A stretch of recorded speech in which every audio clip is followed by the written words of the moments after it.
जय हिंद मित्रों, मैं जितेंद्र कुमार पांडे आपका स्वागत करता हूं आपके अपने ही YouTube platform target with Jitendra पर। मित्रों, इस समय हम लोग भारत के नदी तंत्रों के बारे में पढ़ रहे हैं, जिसमें आज हम लोग एक ही वीडियो में संपूर्ण भारतीय नदी तंत्र के बारे में देखेंगे, जिसमें ट्रिक को भी लिया गया है, मैप भी है, फुल कॉन्सेप्ट लिया गया है। इसमें इस टॉपिक से एग्ज़ाम में आपके क्वेश्चन ज़रूर उठते हैं।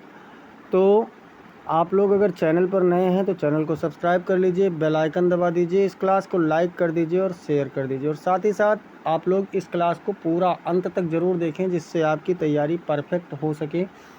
चलिए हम लोग शुरुआत करते हैं और देखते हैं कि क्या है पूरा भारत का नदी तंत्र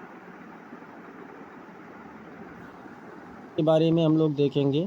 गंगा नदी का परिचय सबसे पहले अगर बात करें तो मित्रों, क्या है, गंगा भारत की सबसे लंबी, पवित्र और महत्वपूर्ण नदी है। इस बात को ध्यान में रखना है कि भारत की सबसे लंबी नदी भी है, पवित्र नदी भी मानी जाती है और महत्वपूर्ण नदी है। यह उत्तर भारत की जीवन रेखा मानी जाती है। इसकी घाटी विश्व की सर्वाधिक उपजाऊ जलोढ़ भूमियों में से एक है। तो इसकी घाटी में जो सबसे उपजाऊ जलोढ़ भूमि है वह पाया जाता है। बात करें कि गंगा नदी का उद्गम कहाँ से है, इसका सोर्स कहाँ से है, तो मित्रों यह है गंगोत्री हिमनद से, जो कि गंगोत्री ग्लेशियर कहा जाता है, गोमुख नामक स्थान से उत्तराखंड में। और ऊंचाई गोमुख की लगभग कितनी है, तो 3900 मीटर है। और शुरुआत में ये भी ध्यान रखना है कि शुरुआत में इसका नाम भागीरथी होता है। और देवप्रयाग में हम लोग अगर बात करें तो जब देवप्रयाग में भागीरथी और अलकनंदा मिलती है तो उसके बाद इसे क्या कहा जाता है, गंगा कहा जाता है। मतलब जब देवप्रयाग में भागीरथी और अलकनंदा मिलती हैं तो ये गंगा कहलाती है, नहीं तो उसके पहले इसका नाम भागीरथी होता है। गंगा नदी की लंबाई की बात करें मित्रों, तो कुल इसकी लंबाई लगभग 2525 किलोमीटर यानी 2525 किलोमीटर है, जो कि भारत की सबसे लंबी नदी है। गंगा नदी का प्रवाह मार्ग अगर बात करें, यानी गंगा नदी कौन कौन से राज्यों से होकर के गुजरती है, तो ये उत्तराखंड से तो निकलती ही है। उत्तराखंड के बाद ये उत्तर प्रदेश में प्रवेश करती है, फिर ये निकल जाती है बिहार, और बिहार से होते हुए ये झारखंड और फिर पश्चिम बंगाल में प्रवेश कर जाती है। गंगा नदी के मुहाना की बात करें कि ये कहाँ पर समुद्र में गिरती है मित्रों, तो गंगा नदी बंगाल की खाड़ी में जाकर के गिरती है, और यह ब्रह्मपुत्र नदी के साथ मिलकर के सुंदरवन डेल्टा का निर्माण करती है। सुंदरवन जो कि विश्व का सबसे बड़ा डेल्टा भी माना जाता है, किस नदी के सहयोग से बनाती है, तो ब्रह्मपुत्र नदी के सहयोग से सुंदरवन नामक डेल्टा बनाती है। अब हम लोग देखेंगे छठवां पॉइंट में गंगा नदी तंत्र के बारे में देखेंगे। तो गंगा नदी तंत्र को मित्रों 3 भागों में बांटा गया है, जिसमें बाएं तट की सहायक नदियां, गंगा की बाएं तट की सहायक नदियां कौन सी हैं, तो ये नदियां मित्रों जो बाएं तट वाली नदियां हैं ये उत्तर से दक्षिण की ओर गंगा में मिलती हैं, जिसमें कौन सी है, रामगंगा है, गोमती है, घाघरा जिसको सरयू के नाम से भी जाना जाता है, ये इसकी सबसे बड़ी सहायक नदी है। और कौन सी मित्रों, तो गंडक है, और गंडक के बाद में कोसी जिसे बिहार का शोक कहलाती है, कोसी क्या कहलाती है, बिहार का शोक कहलाती है, और महानंदा, ये नदियाँ बाएं तट से आकर के गंगा में मिलती हैं। इसके बाद में हम लोग देखेंगे कि दाएं तट की कौन कौन सी सहायक नदियाँ मित्रों, तो ये नदियाँ दक्षिण से उत्तर की ओर गंगा में मिलती हैं, जिसमें यमुना सबसे प्रमुख सहायक नदी है। यमुना जो है ये सबसे प्रमुख सहायक नदी है। चंबल है जो कि यमुना की एक सहायक नदी है। बेतवा है, और कौन से मित्रों, केन और सोन नदी सबसे लंबी दाएं तट की सहायक नदी है। मतलब दाएं तट की जो सहायक नदियां हैं उसमें सबसे लंबी नदी कौन सी है, तो वो है सोन नदी। अब बात करें कि हिमालयी सहायक नदियां कौन कौन सी हैं मित्रों, तो हिमालय पर ही जो सहायक नदियां हैं उसमें अलकनंदा है, धौली गंगा है, मंदाकिनी है और पिंडार है। जैसे भागीरथी और अलकनंदा कहाँ मिलती हैं, देवप्रयाग में। ये सभी नदियाँ प्रयाग बनाती हैं, गंगा के 5 प्रयाग हैं। अगले क्लास में आप लोगों को या शार्ट में आपको बताएंगे कि 5 प्रयाग क्या है। और जो हिमालयी नदियाँ हैं ये वर्ष भर जल प्रवाह बनाए रखती हैं। अगर हम बात करें मित्रों गंगा नदी घाटी के बारे में, तो कौन कौन सा है, गंगा बेसिन जो भारत का सबसे बड़ा नदी बेसिन है। क्षेत्रफल गंगा नदी के घाटी का लगभग 10 लाख वर्ग किलोमीटर है और यह अत्यधिक उपजाऊ जलोढ़ मिट्टी से बना हुआ है। भारत की कृषि, जनसंख्या और सभ्यता का केंद्र भी यही माना जाता है। अब गंगा नदी की धार्मिक एवं सांस्कृतिक महत्व को देख लेते हैं। तो गंगा नदी हिंदुओं की सबसे पवित्र नदी मानी जाती है। इसके स्थल पर जो प्रमुख तीर्थ हैं उसमें हरिद्वार है, प्रयागराज है जो कि त्रिवेणी संगम है, और प्रयागराज के साथ साथ मित्रों वाराणसी है। अस्थि विसर्जन होता है, जहाँ पर स्नान होता है, कुंभ मेला होता है, ये प्रयागराज में भी होता है। मतलब कुंभ मेला, और साथ ही साथ हरिद्वार में भी मनाया जाता है। मतलब 2 जगह गंगा नदी के तट पर मनाया जाता है। आर्थिक महत्व की अगर बात करें गंगा की, तो इसमें ये सिंचाई के लिए है, जल विद्युत उत्पादन के लिए है, मत्स्य पालन के लिए है, और साथ ही साथ आंतरिक जल परिवहन के लिए भी ये नदी प्रमुख मानी जाती है। कृषि उत्पादन में प्रमुख मानी जाती है। गंगा नदी से जुड़ी प्रमुख परियोजनाएं कौन कौन सी हैं मित्रों? तो नमामि गंगे परियोजना है, राष्ट्रीय जलमार्ग प्रथम इसमें आती है, जो प्रयागराज से लेकर के हल्दिया तक माना जाता है। अब परीक्षा में पूछे जाने वाले प्रमुख तथ्य को देख लें। तो गंगा की सबसे लंबी सहायक नदी कौन सी है मित्रों? तो यमुना है। गंगा की सबसे बड़ी सहायक नदी घाघरा है। अब देखिए कंफ्यूज मत होना, लंबी है, सबसे अधिक लंबी है यमुना और सबसे बड़ी है घाघरा। अब बड़ी और लंबी में क्या अंतर है? बड़ी मतलब जो ज़्यादा मात्रा में जल लेकर के आती है, और लंबी का मतलब जिसका लंबाई ज़्यादा हो। दाएं तट की सबसे लंबी सहायक नदी कौन सी है? तो वो है सोन नदी। भारत का सबसे बड़ा डेल्टा कौन सा है मित्रों? तो सुंदरबन का डेल्टा है। और बात करें कोसी नदी, तो इसे बिहार का शोक।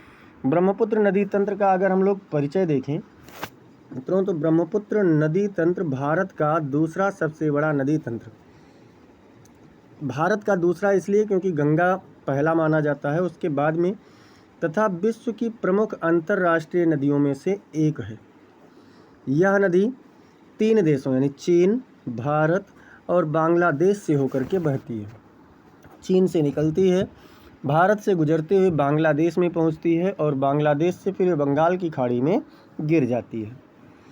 अगर हम लोग इसके उद्गम की बात करें कि ये नदी निकलती कहाँ से है, तो ब्रह्मपुत्र नदी का उद्गम मानसरोवर झील, जो कि तिब्बत में है, के निकट अंगसी कहते हैं, या फिर चेमा युंगडुंग एक हिमनद है। मतलब उसका 2 नाम है, उसका नाम अंगसी भी है और चेमा युंगडुंग भी है। तो चेमा युंगडुंग हिमनद से होता है। यह तिब्बत अर्थात चीन में यारलुंग सांगपो नदी, इसको तिब्बत में क्या कहते हैं? सांगपो, यारलुंग त्सांगपो के नाम से इसे जाना जाता है। महत्वपूर्ण तथ्य में अगर बात करें तो ये क्या है कि यह विश्व की सबसे लंबी नदियों में से एक है, जो हिमालय के समानांतर बहती है, मतलब हिमालय के बगल बगल से होते हुए बहती रहती है। विभिन्न नाम अगर इसका देखें तो नदी इस कौन से क्षेत्र में इस नदी को किस नाम से जाना जाता है, इसको देखेंगे। तिब्बत यानी चीन में इसको यारलुंग त्सांगपो कहते हैं। अरुणाचल प्रदेश में इसे दिहांग या फिर सियांग कहते हैं। असम में जब ये नदी आती है तो इसको ब्रह्मपुत्र कहते हैं, और बांग्लादेश में इस नदी को जमुना कहते हैं। यमुना नहीं, जमुना। अगर इसके प्रवाह पथ की बात करें कि किस मार्ग से होकर ये बहती है, तो तिब्बत में पूर्व की ओर बहती है। जब तिब्बत से निकलती है तो ये पूर्व की ओर चलती है, और नामचा बरवा पहाड़ी के पास ये मतलब गहरी घाटी बनाती है, गार्ज बनाती है। और फिर उसके बाद देखें तो अरुणाचल प्रदेश में ये है, भारत में अरुणाचल प्रदेश से इसका प्रवेश होता है। असम की घाटी से होते हुए ये बहती है, और बांग्लादेश में प्रवेश करके गंगा अर्थात जिसका नाम बांग्लादेश में पद्मा है, उससे ये मिल जाती है। अंततः बंगाल की खाड़ी में गिरती है। ये इसका पूरा पथ है। मतलब तिब्बत से ऐसे निकली तो पहले पूर्व की ओर जाएगी, फिर अरुणाचल प्रदेश से प्रवेश करती है, फिर असम की घाटी में बहते हुए बांग्लादेश में प्रवेश करती है, और यहाँ इधर से पद्मा आती है, उससे मिल जाती है, और बंगाल की खाड़ी में गिर जाती है। अब हम लोग बात करेंगे मित्रों लंबाई एवं बेसिन इसकी। तो कुल लंबाई इस नदी की लगभग 2900 किलोमीटर है, जो कि भारत में अगर केवल लंबाई देखें तो 916 किलोमीटर है। ब्रह्मपुत्र बेसिन भारत में मुख्यतः है कहाँ? तो भारत में ब्रह्मपुत्र बेसिन मुख्यतः अरुणाचल प्रदेश में है, असम में है, नागालैंड में है, मेघालय में है, और सिक्किम में है और थोड़ा सा इसका हिस्सा पश्चिम बंगाल में भी है। अगर हम लोग सहायक नदियां देखें, ट्रिब्यूटरीज देखें, तो बाएं तट की जो सहायक नदियां हैं वो कौन कौन सी हैं? दिबांग हैं, बाएं तट से जो मिलती हैं। लोहित है, बुरही दिहिंग है, मतलब दिबांग, लोहित, बुरही दिहिंग, दिसांग और कोपिली। दिसांग और कोपिली ये बाएं तट की प्रमुख नदियां हैं। और दाएं तट की जो सहायक प्रमुख नदियां हैं उसमें कौन सी है मित्रों? तो उसमें है सुब्रनसिरी, जो कि सबसे बड़ी सहायक नदी है। भारत में सबसे बड़ी सहायक नदी कौन सी है? सुब्रनसिरी। कामेंग, जिसको जिया भोरेली भी कहते हैं, मानस है और संकोश है। मानस, संकोश और रैदाक। अगर परीक्षा तथ्य की बात करें मित्रों, तो सुबनसिरी ब्रह्मपुत्र नदी की सबसे लंबी सहायक नदी है, लेकिन कहाँ? भारत में है। इस बात को आपको ध्यान में रखना है। अब हम लोग ब्रह्मपुत्र घाटी की अगर बात करें 7वें पॉइंट पर, तो यह घाटी अत्यंत उपजाऊ है। यहाँ धान, चाय, जूट की खेती होती है। किसकी किसकी? तो धान की खेती होती है, चाय की खेती होती है और जूट की खेती होती है। असम की चाय विश्व प्रसिद्ध है, इस बात को भी ध्यान में रखना है। बाढ़ की समस्या देखें तो बाढ़ की समस्या में ब्रह्मपुत्र नदी को भारत की सबसे विनाशकारी नदी भी कहा जाता है। कारण क्या है सबसे विनाशकारी नदी होने का? अत्यधिक वर्षा होती है और हिमालय से भारी मात्रा में गाद यानी सेडिमेंट्स, जिसको हम लोग अवशिष्ट पदार्थ कहते हैं, उनको ये लेकर के आती है। चौड़ी और उथली नदी तल है, इसलिए यहाँ पर बाढ़ भी बहुत ज़्यादा आता है। डेल्टा की बात करें 9वें पॉइंट में, तो ब्रह्मपुत्र गंगा के साथ मिलकर के विश्व का सबसे बड़ा डेल्टा सुंदरबन डेल्टा बनाती है, जो कि विश्व का सबसे बड़ा डेल्टा है और ये गंगा नदी के साथ में मिलकर के बनाती है। यह डेल्टा बांग्लादेश और भारत यानी भारत के पश्चिम बंगाल में स्थित है। आर्थिक एवं भौगोलिक महत्व को देखें तो जल परिवहन के लिए यानी इनलैंड वाटरवेज है यहाँ पर। जल विद्युत परियोजनाएं भी इस पर हैं। कृषि एवं मत्स्य पालन के लिए भी ये उपयोगी है और जैव विविधता के लिए बहुत ज़्यादा है, क्योंकि काजीरंगा नेशनल पार्क इसी के घाटी पर है। परीक्षा में जो बार बार पूछे जाने वाले बिंदु हैं वो क्या है मित्रों? तो वो है ब्रह्मपुत्र नदी का उद्गम कहाँ है, इसका विभिन्न नाम पूछा जा सकता है, इसकी सबसे बड़ी सहायक नदी पूछी जा सकती है, बाढ़ का कारण पूछा जा सकता है, सुंदरबन डेल्टा के बारे में पूछा जा सकता है और कौन कौन से राज्यों से होकर के बहती है ये सभी पूछा जा सकता है। लाइक और शेयर करते रहिए। सिंधु नदी तंत्र में देखें तो परिचय क्या है मित्रों? सिंधु नदी तंत्र भारत और पाकिस्तान का सबसे विस्तृत एवं ऐतिहासिक नदी तंत्र है। इसी नदी के नाम पर भारत देश का नाम पड़ा, यानी जिसे हम लोग हिंदुस्तान कहते हैं। तो हिंदुस्तान जो पड़ा है ये सिंधु नदी के तंत्र पर ही पड़ा है, हिंदी सिंधु नदी का नाम पर ही पड़ा है। यानी देखें तो इसका बहुत ही ऐतिहासिक महत्व है। ये नदी प्राचीन सिंधु घाटी सभ्यता की जीवन रेखा रही है। सिंधु घाटी सभ्यता आप लोग इतिहास पढ़ रहे हों और सिंधु घाटी सभ्यता ना पढ़े हों तो समझ लीजिए कुछ भी नहीं पढ़ा। सिंधु घाटी सभ्यता के लिए सिंधु नदी को देखा जाए तो उसकी जीवन रेखा रही है।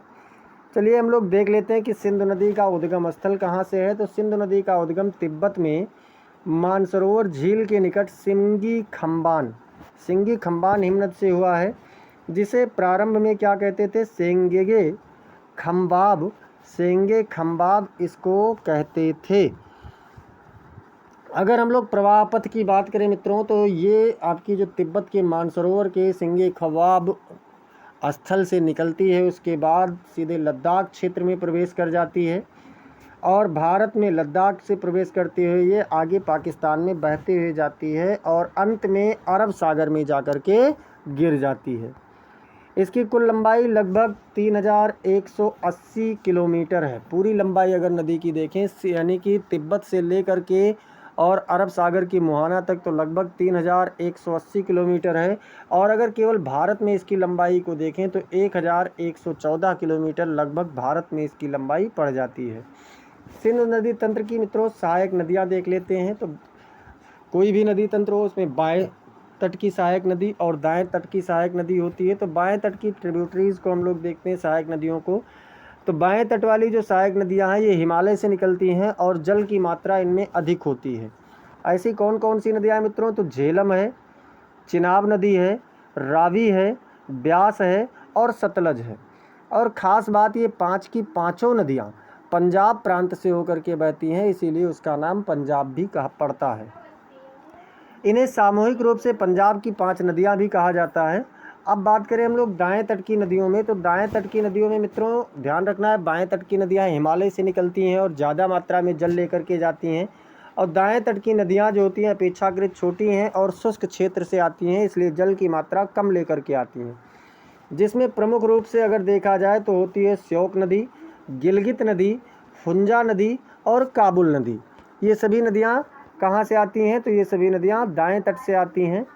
प्रमुख विशेषताएं अगर देखें मित्रों तो यह एक हिमालयी नदी तंत्र है। प्रमुख विशेषताओं में क्या है कि हिमालयी नदी तंत्र है, जल की मात्रा इसमें वर्ष भर बनी रहती है और मैदानों में पहुंचते ही नदी की गति धीमी हो जाती है। चूँकि पर्वतीय क्षेत्र पर ढलान ज़्यादा होती है इसलिए तीव्र गति से बहती है, लेकिन मैदानों में पहुंचते ही इसकी जो गति है वो धीमी पड़ जाती है। और पाकिस्तान में इसे कृषि सिंचाई की रीढ़ भी कहा जाता है। विशाल डेल्टा का निर्माण करती है। जब पाकिस्तान में ये अरब सागर में गिरना होता है तो विशाल डेल्टा बनाती है।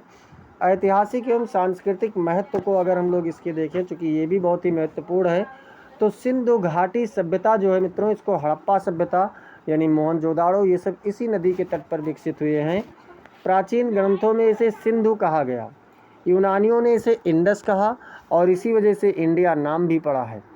अब देखिए, अगर सिंधु नदी पढ़ रहे हैं तो सिंधु जल समझौता बहुत ही महत्वपूर्ण है, इंडस वाटर ट्रीटी, जिसके लिए आए दिन आप लोग सुनते होंगे कि सिंधु जल समझौता के तहत भारत अगर पानी रोक देगा तो पाकिस्तान बहुत परेशान हो जाएगा। तो भारत और पाकिस्तान के बीच में एक समझौता हुआ जिसमें मध्यस्थता की है विश्व बैंक ने। क्या समझौता हुआ कि भारत को जो 3 नदियां हैं, 3 नदियां मतलब रावी, ब्यास और सतलज, इनके पानी को भारत 90% यूज कर सकता है। लेकिन अगर हम बात करें सिंधु, झेलम और चिनाब की, तो सिंधु, झेलम और चिनाब में मित्रों इनके जल को पाकिस्तान 90% और भारत केवल 10% यूज कर सकता है। ये समझौता हुआ था। परीक्षा में पूछे जाने योग्य तथ्य अगर बात करें तो भारत का नाम किस नदी से पड़ा है? तो सिंधु नदी से, क्योंकि इंडस वैली या फिर जो यूनानी कहते थे, और सिंधु के नाम से हिंदुस्तान पड़ा। पंजाब की 5 नदियां किस तंत्र से संबंधित है? तो सिंधु तंत्र से। कौन कौन 5 नदियां हैं ये आप लोग कमेंट सेक्शन में बताइए। सिंधु नदी किस सागर में गिरती है? तो सिंधु नदी अरब सागर में गिरती है।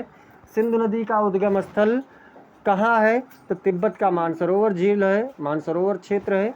अगर एक पंक्ति में हम निष्कर्ष देखें तो सिंधु नदी तंत्र भारत पाकिस्तान का सबसे महत्वपूर्ण, ऐतिहासिक और परीक्षा की दृष्टि से अत्यंत आवश्यक। क्या सबसे पहले है क्या? तो मध्य भारत का नदी तंत्र, river system of central India.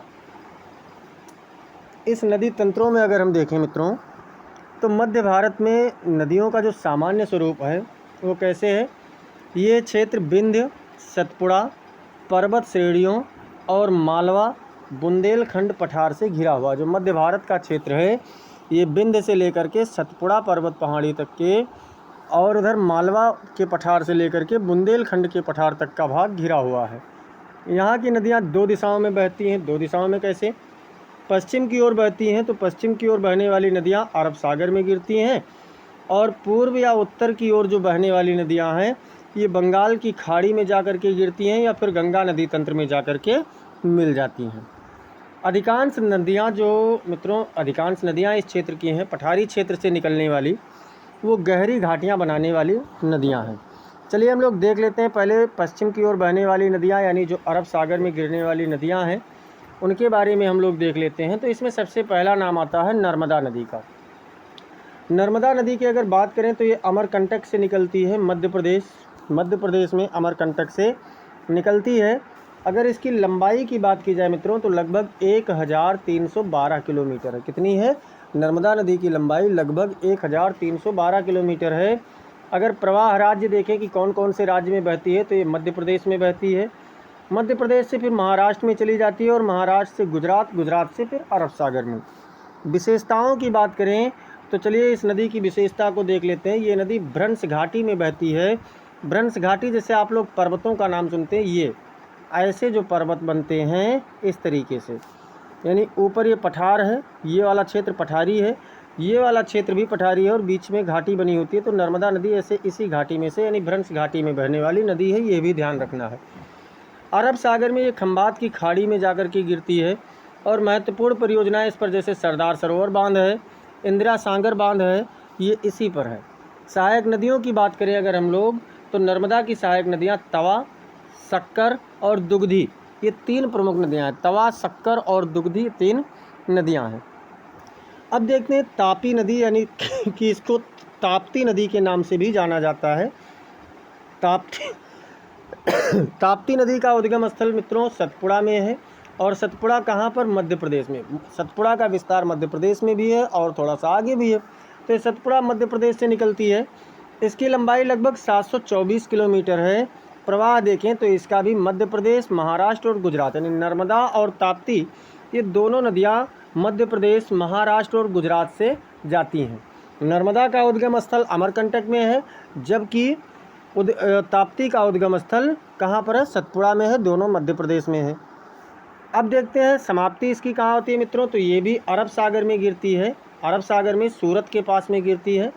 सहायक नदियाँ अगर इसकी हम लोग देखें तो पूर्णा है, गिरना और वाघुर। पूर्णा, गिरना और वाघुर। विशेषता देखें तो नर्मदा के समान भ्रंश घाटी में ये भी बहने वाली नदी है।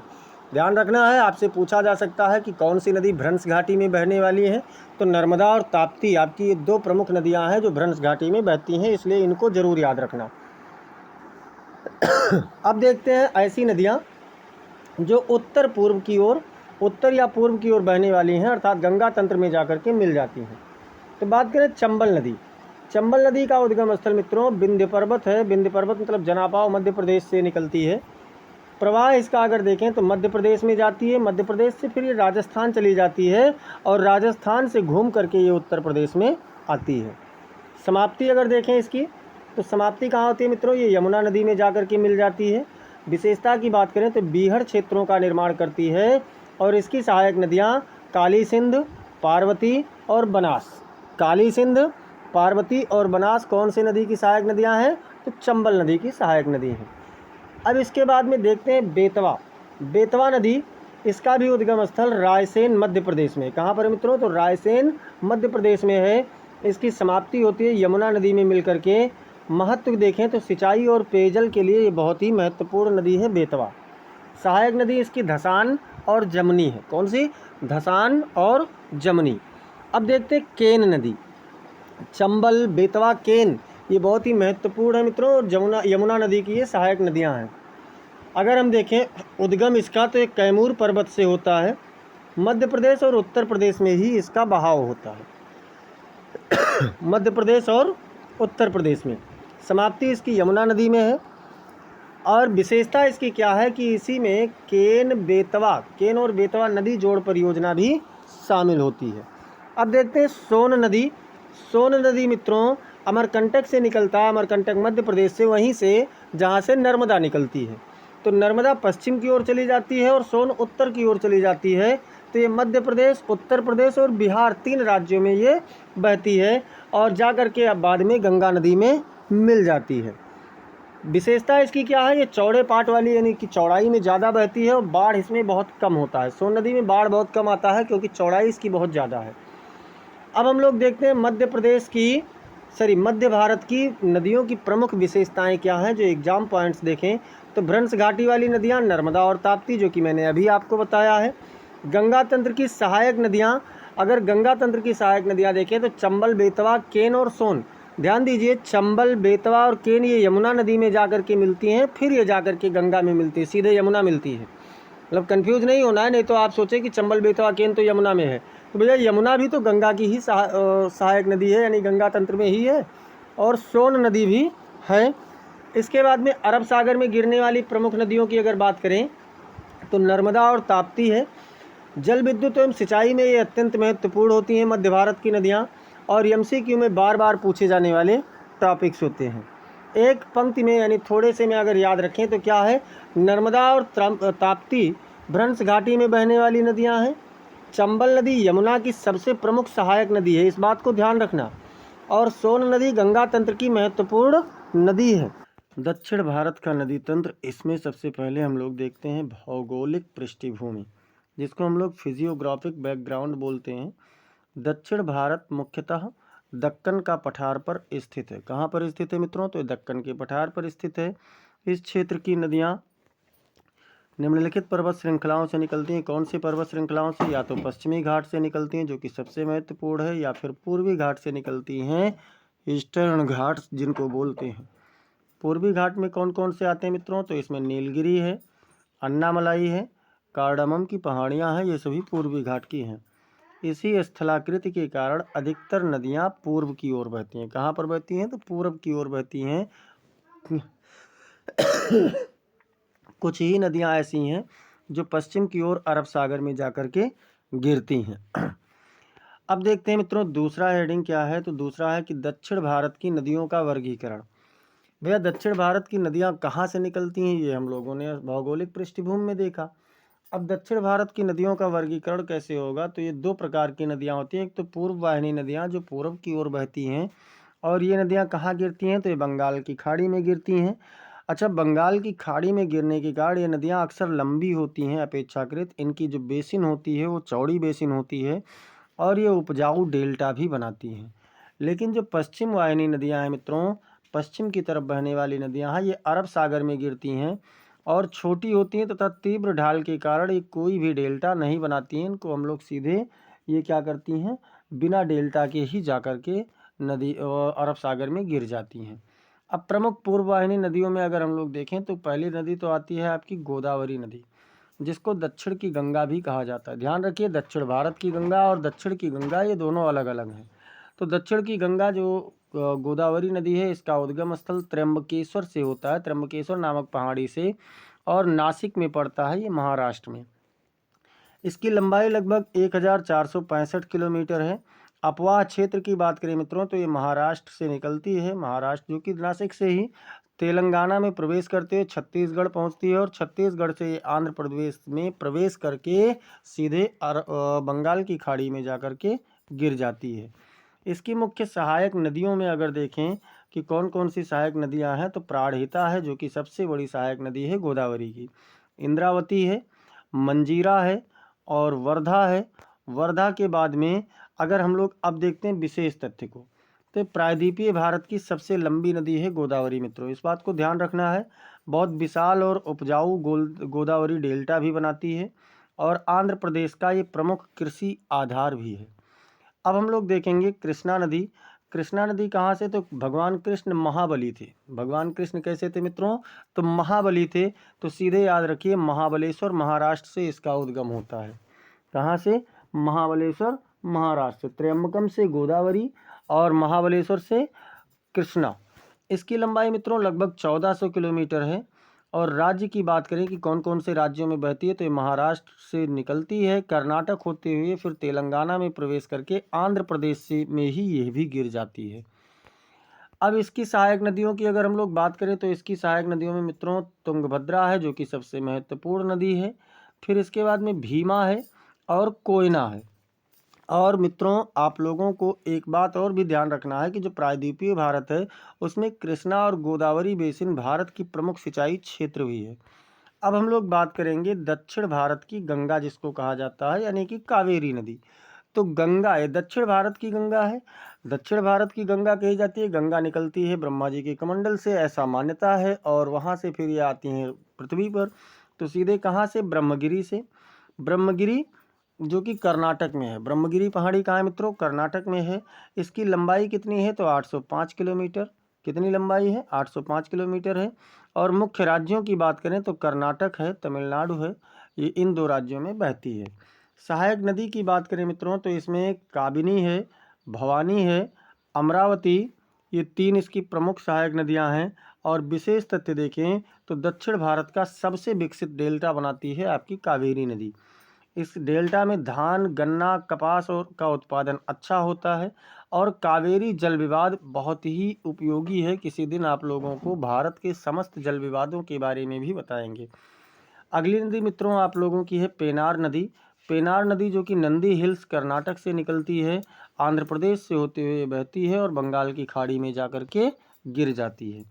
अब देखेंगे प्रमुख रूप से जो पश्चिम की ओर बहने वाली नदियां हैं, इसमें दक्षिण भारत में यानी प्रायद्वीपीय भारत में पेरियार नदी बहुत ही महत्वपूर्ण है, जो केरल की सबसे लंबी नदी है। पेरियार कैसी है मित्रों? तो केरल की सबसे लंबी नदी है और ये अरब सागर में जाकर के गिरती है। कोचीन क्षेत्र का प्रमुख जल स्रोत भी यही है, पेरियार नदी ही है। इसके बाद में हम लोग बात करें तो शरावती नदी आती है दूसरे नंबर की, जो कि कर्नाटक में है, और जोग जलप्रपात इसी नदी पर है। जोग या गरसोप्पा या महात्मा गांधी, जो कि भारत का सबसे बड़ा जलप्रपात है, ये कहाँ पर है? तो ये शरावती नदी पर है। अब बात करते हैं हम लोग अगली, मांडवी और जुआरी नदी। मंडोवी और जुआरी नदी जो है मित्रों, ये गोवा की प्रमुख नदियां हैं। छोटी तो हैं लेकिन आर्थिक दृष्टि से बहुत ही महत्वपूर्ण हैं, गोवा राज्य में ही बहती हैं। देखिए कुछ भारत के प्रमुख जलप्रपात हैं, जैसे कि जलप्रपात और नदियां, यानी जोग जलप्रपात कौन सी नदी पर है मित्रों? तो शरावती पर है। शिव समुद्रम जलप्रपात की बात करें तो ये कावेरी नदी पर है। और होगेनक्कल जो है ये भी कावेरी नदी पर ही है। परीक्षा में बार बार पूछे जाने वाले तथ्यों को अगर हम लोग देखें तो परीक्षा में बार बार पूछे जाने वाले तथ्यों में दक्षिण भारत की सबसे लंबी नदी पूछी जाती है, जो कि गोदावरी है। केरल की सबसे लंबी नदी पूछी जाती है, जो कि पेरियार नदी है। सबसे बड़ा डेल्टा पूछा जाता है तो ये कावेरी नदी बनाती है मित्रों। और पश्चिम वाहिनी नदियाँ डेल्टा क्यों नहीं बनाती हैं? क्योंकि तीव्र ढाल होता है और यहाँ पर संकीर्ण अपवाह क्षेत्र होता है।